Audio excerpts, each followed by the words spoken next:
Mes chers amis, bonjour. Nous voici entrés dans le vif du sujet. Les chimistes ont, dans la première moitié du 19e siècle, remarqué des relations arithmétiques entre les masses atomiques des éléments de caractéristiques chimiques semblables. Et les progrès allaient aller de plus en plus vite. Alors installez-vous confortablement, abonnez-vous si ce n'est pas déjà fait, et je vous retrouve après le générique.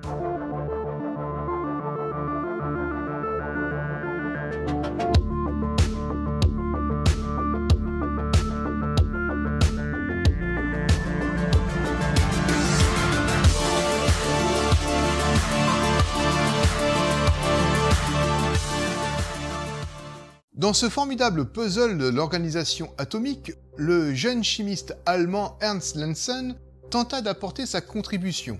Il publia en 1857, dans le périodique Annalen der Chemie und Pharmacie, un article intitulé « Le regroupement des éléments selon leur caractère chimico-physique ». Il assembla la plupart des éléments chimiques connus en triade et en obtint pas moins de 18. Il partit du principe qu'au sein d'une triade, il devait y avoir deux éléments aux propriétés chimiques semblables et un troisième plus éloigné chimiquement, mais qui permettait de faire le lien avec une autre triade. Ce qui l'amena à assembler des triades entre elles pour obtenir des triades de triades, des énéades. Grâce à cela, il émit des hypothèses sur la masse équivalente de deux éléments, l'herbium et le terbium, éléments qui n'avaient pas encore été isolés et dont les masses atomiques ou équivalentes n'avaient pas encore pu être appréciées. Et avec la supposition de leur masse, Lenzen les avait inclus dans ces triades. Cependant, son assemblage de triades était quelque peu arbitraire et fait de telle sorte à atteindre un objectif mathématique basé sur les masses équivalentes moyennes. Mais même si son système était incorrect, il a essayé de faire des prédictions, tout comme Mendeleïev le fit quelques années après, avec le succès qu'on lui connaît.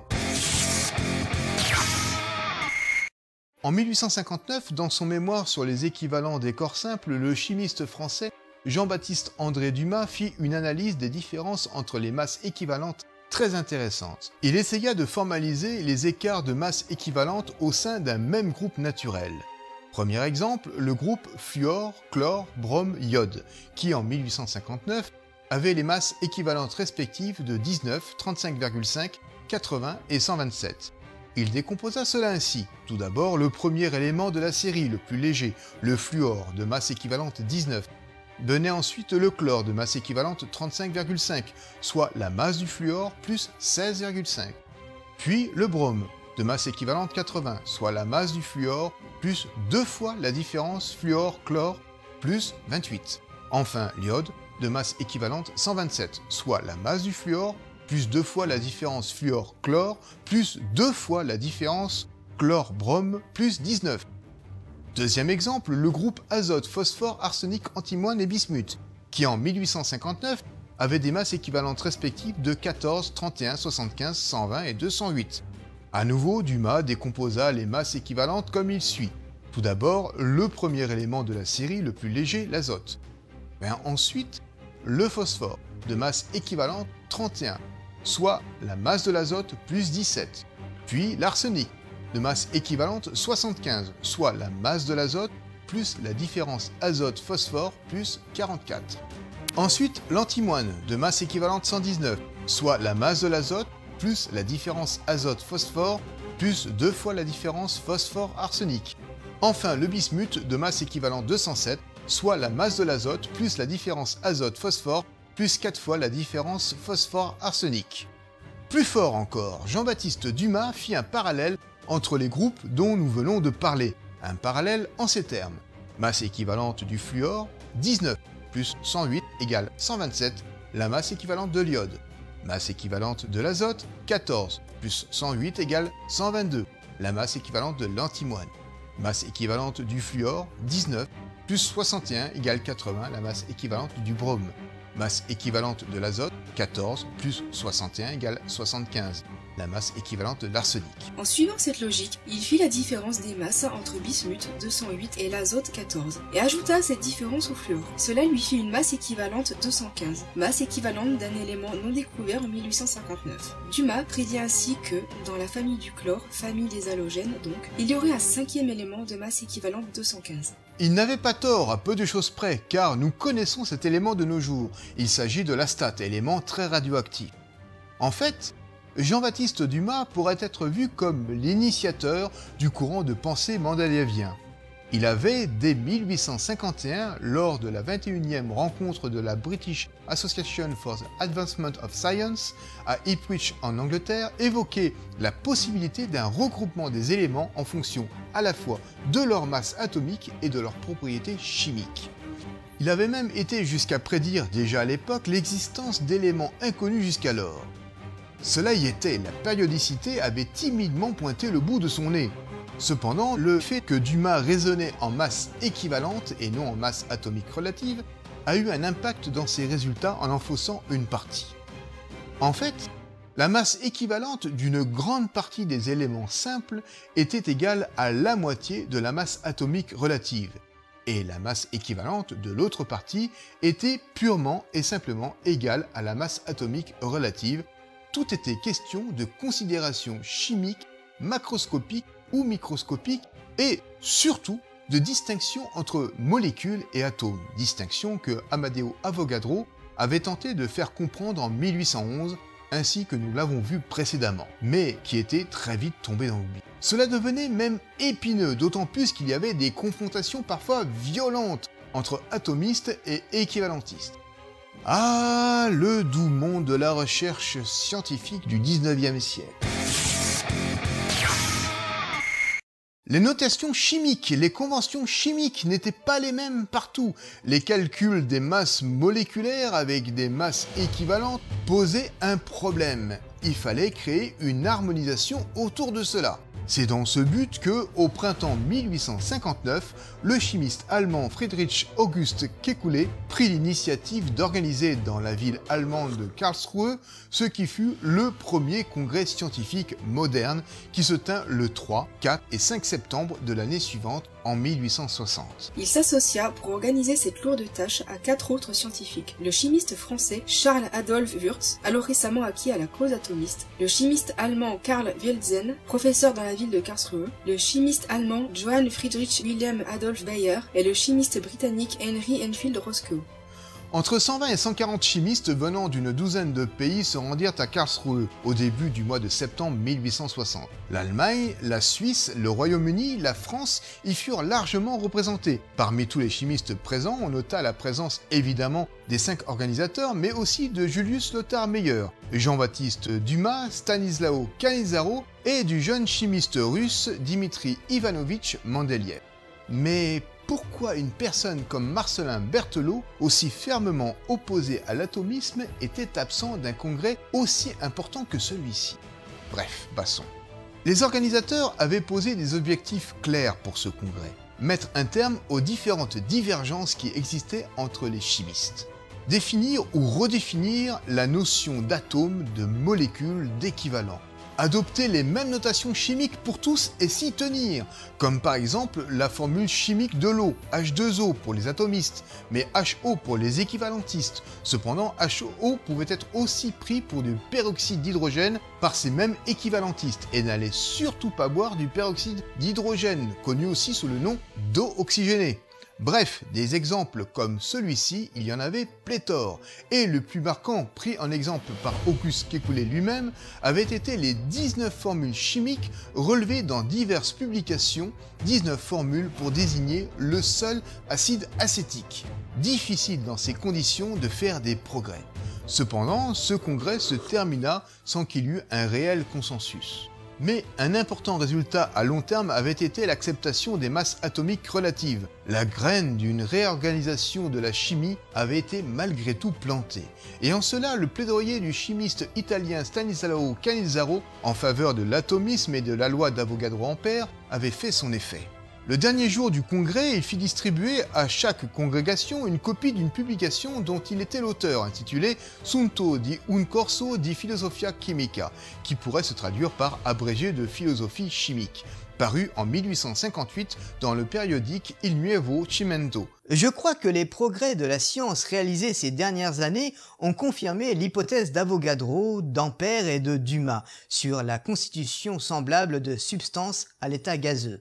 C'est-à-dire que des volumes égaux de ces substances simples ou composées contiennent un nombre égal de molécules. Cependant, pas un nombre égal d'atomes, car les molécules des différentes substances ou celles de la même substance dans ses différents états peuvent contenir un nombre différent d'atomes, qu'ils soient de même nature ou différents. Dans sa publication, Cannizzaro fit une rétrospective sur la loi de Joseph-Louis Gay-Lussac sur l'hypothèse d'Amadeo Avogadro, également formulée par André-Marie Ampère peu de temps après. Nous avons vu ces points précédemment. Cannizzaro montra que les découvertes de Gay-Lussac, d'Avogadro et d'Ampère s'appliquaient même aux travaux récents, à condition de distinguer l'atome de la molécule et à condition de se retirer de l'esprit que les molécules des corps chimiques simples étaient forcément constituées que d'un atome. Stanislao Cannizzaro parla aussi des hypothèses de travail, parfois erronées, de Berzelius qui avait éclipsé les travaux d'Avogadro, Ampère et Gay-Lussac. Cannizzaro passa en revue aussi les différentes recherches effectuées sur les corps gazeux depuis Gay-Lussac au tout début du XIXe siècle, jusqu'à celle de Rudolf Clausius un demi-siècle plus tard, et montra que l'hypothèse d'Avogadro avait toujours été vérifiée et que le nombre de molécules dans un volume de gaz donné ne dépendait ni de leur nature, ni de leur masse, ni du nombre d'atomes par molécule, mais que de la pression et de la température auxquelles les gaz étaient soumis. Le chimiste allemand Julius Lothar Meyer, qui contribua de façon importante au tableau de classification périodique, fut très impressionné par la clarté de l'exposé de Cannizzaro, par la manière dont il a parlé de l'atome, des molécules, des masses atomiques et des masses moléculaires. Et ce, à tel point qu'il incorpora et développa 4 ans plus tard les concepts de Cannizzaro et l'hypothèse d'Avogadro dans son ouvrage Modernen Theorien der Chemie. On peut dire que Cannizzaro a été la vedette de ce congrès, et grâce à son intervention remarquée, la plus grande partie des chimistes se rallia enfin à l'atomisme et aux masses atomiques, laissant de côté les masses équivalentes. Il resta certes quelques irréductibles comme Marcellin Berthelot, qui fit en sorte, comme nous l'avons déjà dit, de freiner l'atomisme du côté français, mais globalement, ça y était, l'atome ne pouvait plus passer inaperçu. Dans les années 1860, le chimiste belge Jean Servais Stas travailla sur les masses atomiques et voulait très clairement rompre le cou une bonne fois pour toutes à l'hypothèse de Prout dont on a parlé précédemment. Cette hypothèse voulait que les éléments atomiques fussent constitués par la particule ultime qui était, selon Prout, l'atome d'hydrogène. Et par conséquent, les masses atomiques relatives des autres éléments devaient être, selon l'hypothèse de Prout, des nombres entiers, enfin presque. En 1865, les travaux de Stas furent présentés dans les mémoires de l'Académie royale de Belgique. Stas y effectua des mesures de masse relatives avec une grande précision et, du fait que la plupart des réactions chimiques qu'il utilisa faisaient intervenir l'élément oxygène, il se servit, la plupart du temps, de ce dernier comme référence, en mettant sa masse relative à 16, ainsi que l'hypothèse de Prout la définissait. Il fit cela pour avoir une plus grande précision dans les définitions des masses relatives, pour ainsi démontrer que les autres éléments n'avaient pas une masse relative multiple de 1. 1 qui était 1/16e de la masse de l'oxygène, ainsi que l'avait défini Stas. Ce qu'il démontra avec beaucoup de succès. Par exemple, avec la masse de l'oxygène fixée à 16, il définit la masse de l'azote à 14,044, celle du chlore à 35,437, celle du lithium à 7,022, celle du sodium à 23,043. Il est intéressant de voir ce changement de référence opéré par Stas. L'unité de masse atomique était devenue 1/16e de la masse de l'atome d'oxygène. Mais bon, il y avait déjà eu un précédent, avec Berzelius, qui avait fixé la masse de l'oxygène à 100, et par conséquent, l'unité était 1/100e de la masse de l'oxygène. Mais le fait d'avoir fixé l'oxygène à 16, et de ce fait avoir pris comme unité 1/16e de la masse de l'oxygène, fera des émules. Le dernier tableau de Mendeleïev en 1904 sera, nous le verrons, exprimé avec cette référence, mais d'autres l'auront utilisé avant lui. Difficile donc de ne pas se prendre les pieds dans le tapis avec deux références cohabitant, une avec la masse de l'hydrogène fixée à 1 comme unité, et l'autre 1/16e de la masse de l'oxygène fixée à 16 comme unité. Allez, on résume un peu. John Dalton fixa la masse de l'hydrogène à 1 au début du 19e siècle. Prenons ainsi la masse de l'hydrogène en référence pour exprimer la masse des autres éléments. Par exemple, ici, un élément de masse relative 3 signifie que la masse de cet élément est 3 fois celle de l'hydrogène. Dans les années 1860, Jean Servestas fixa la masse de l'oxygène à 16, prenant ainsi 1/16e de la masse de l'oxygène comme référence pour exprimer la masse des autres éléments. De nos jours, l'unité de masse atomique est par convention internationale et depuis 1961, 1/12e de la masse de l'isotope 12 du carbone dont la masse a été fixée à 12. Le 7 avril 1862, le géologue et minéralogiste français Alexandre-Émile Béguyer de Champ-Courtois présenta à l'Académie des sciences un système de classification des éléments qu'il rangea selon leur masse atomique relative respective. Il cherchait en fait un moyen de classer les éléments pour l'achèvement d'un mémoire de lithologie. Il s'appuya sur les masses atomiques qu'il releva dans des traités de chimie et dessina sur un cylindre une hélice à 45 degrés. La périphérie du cylindre fut divisée par 16 traits longitudinaux. 16 n'étant pas pris au hasard, c'était la masse atomique relative de l'oxygène, arrondie bien sûr. Et à chaque intersection entre l'hélice à 45 degrés et les 16 lignes longitudinales, il plaça un élément en fonction de sa masse atomique relative. Le point 0 étant celui qui se situe en haut du cylindre, là où commence l'hélice, coïncidant avec le début du 16e trait longitudinal. Ainsi, l'hélice va croiser le premier trait longitudinal et à cette intersection a été placé l'hydrogène, dont la masse atomique a été, souvenez-vous, arbitrairement mise à 1. Puis l'hélice va croiser le deuxième, le troisième, le quatrième, le cinquième, le sixième trait longitudinal, puis à l'intersection du 7e trait a été placé le lithium, de masse atomique relative 7, arrondie elle aussi. Puis, à l'intersection de l'hélice avec le 11e trait longitudinal a été placé le bore de masse atomique relative 11, encore une fois arrondi. À l'intersection suivante, donc de l'hélice avec le 12e trait longitudinal, a été placé le carbone, de masse atomique relative 12. À l'intersection de l'hélice avec le 14e trait longitudinal a été placé l'azote, de masse atomique relative 14. Et vous l'aurez compris, à l'intersection du 16e trait longitudinal avec l'hélice a été placé l'oxygène, de masse atomique relative 16. Et on continue à la deuxième intersection de l'hélice avec le 3e trait longitudinal a été placé le fluor de masse atomique relative 19, 16 plus 3, etc., etc. De Champ-Courtois déclara alors dans son mémoire présenté ce 7 avril 1862 « Les rapports des propriétés des corps sont manifestés par des rapports simples de position de leurs points caractéristiques. » En clair, il déclara qu'il y avait une périodicité dans les propriétés chimiques des éléments tels qu'il les avait disposés sur les traits longitudinaux. Il avait une vision assez mathématique de la matière, ainsi qu'il a lui-même dit la propriété des corps et la propriété des nombres. Les nombres étant dans les masses atomiques relatives. Il appela sa création la vis tellurique. Pourquoi tellurique? Pour la simple et bonne raison que le tellure est l'élément central de la vis, mais pas que. Parce que tellurique, du grec telos, rapportait à la Terre, et en bon géologue qu'il était, cela lui importait de classer les éléments issus de la Terre. De Champ-Courtois déclara également que ses travaux sur le sujet offraient, à certains égards, un résumé de ceux de Jean-Baptiste Dumas. Il traça ensuite d'autres hélices, diversement inclinées, qui passaient par plusieurs points représentant plusieurs éléments mettant en lumière certaines caractéristiques communes, comme il l'expliqua, en prenant par exemple la ligne qui joignait le magnésium et le potassium, éléments essentiels des micas, ou bien celle qui joignait le sodium et le calcium, éléments des feldspaths striés. Oui, il était géologue, pas chimiste. Et il se servit de sa création avec cet esprit de géologue. Ce qui ne l'empêcha pas, un peu plus tard dans l'année 1862, de corriger et compléter sa vis tellurique, comme en corrigeant la masse atomique relative du rubidium par exemple, et de la publier. Pour lui, il venait de créer un moyen d'enseigner rapidement une grande somme de notions de physique, de chimie et de minéralogie. Il suggéra que d'autres études chimiques soient menées pour compléter le principe de sa vis tellurique. Cependant, en tant que géologue et minéralogiste, sa publication passa totalement inaperçue dans le monde des chimistes, et la vis tellurique de Champ-Courtois, qui aurait pu être le départ de la classification périodique des éléments, en resta là. Pourtant, il a été le premier à voir que la propriété des éléments était une fonction périodique des masses atomiques relatives.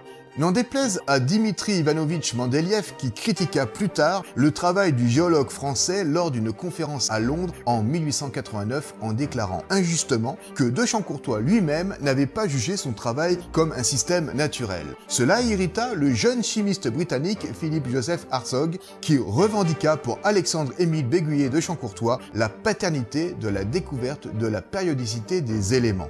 Et quelques années après cette conférence, le chimiste français Paul-Émile Lecoq de Boisbaudran et le géologue Albert-Auguste de Lapparent tentèrent de sensibiliser leurs compatriotes sur les travaux du créateur de la vis tellurique. Retour en 1862. Cette année-là, de l'autre côté de la Manche, le jeune chimiste britannique John Alexander Rayner Newlands publia dans The Journal of Chemical Society une première tentative de classification, mais sur les composés organiques hydrocarbures, alcool, acides et bases. Et en 1863, sous le couvert de l'anonymat, il présenta dans le journal The Chemical News une méthode pour le classement des éléments chimiques. Il se servit encore des masses équivalentes, tirées en grande partie du manuel de chimie de George Fownes, un chimiste britannique. Newlands n'avait pas eu connaissance des résultats du congrès de Karlsruhe 3 ans auparavant.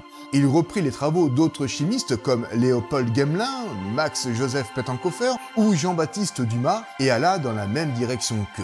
Pour cela, il ne considéra que les caractéristiques chimiques des éléments et non les apparences physiques. Il n'a donc pas tenu compte, par exemple, de la distinction entre métaux et non-métaux. Il classa par conséquent les éléments chimiques connus à l'époque en 11 groupes, regroupant chacun entre 3 et 7 éléments. Newlands constata que, entre le premier élément, l'élément le plus léger de chaque groupe, et l'élément suivant de chaque groupe, il y avait une différence de masse équivalente de 8. À l'instar de Dumas, Pettenkofer, Gmelin ou même d'Oberreiner, il considéra des triades au sein de chaque groupe, triades au sein desquelles, tel qu'on en a parlé précédemment, la moyenne des masses équivalentes du premier élément, l'élément le plus léger, et du troisième élément, l'élément le plus lourd, donnait la masse équivalente du deuxième élément, l'élément intermédiaire. En analysant les masses équivalentes au sein de chaque triade, la différence entre les masses la plus lourde et la masse la plus légère, il s'aperçut que dans le 10e groupe, il devait y avoir un élément encore inconnu qui, avec l'iridium et le rhodium, pouvait former une triade supplémentaire. De plus, il décrivit une relation arithmétique entre les éléments du groupe 1, celui des métaux alcalins, lithium, sodium, potassium, rubidium, césium et thallium. Oui, aujourd'hui, le thallium est plutôt classé comme métal pauvre, plutôt qu'un alcalin, mais bon. Il utilisa cette relation pour prédire l'existence d'un nouvel élément inconnu jusqu'alors, et de masse équivalente 163. Donc, avant Mendeleïev, encore une fois, un chimiste fit des prédictions sur l'existence d'éléments inconnus, prédictions basées sur des relations arithmétiques simples entre les masses. Voilà, le mot était lâché depuis Alexandre-Émile Béguyer de Champ-Courtois. Périodicité, la périodicité des propriétés des éléments. La classification commençait à se structurer. De petits regroupements d'éléments ponctuels ont commencé à envisager une classification à grande échelle avec des prédictions sur des éléments encore inconnus. Mais nous développerons cela une prochaine fois. Alors si mon travail vous a plu, alors je vous invite à vous abonner, à actionner la petite cloche pour ne pas louper d'épisodes, mais également à laisser un commentaire, un pouce en l'air, cela permettra à cet épisode d'être mieux référencé et d'être vu par d'autres personnes. N'hésitez pas également à le partager. Pour l'heure, je retourne parcourir les routes de l'électron et en attendant, portez-vous bien. Toi, tu es un petit propre de moi, toi. Non mais oh. Que le jeune chimiste allemand Ernst Lenzen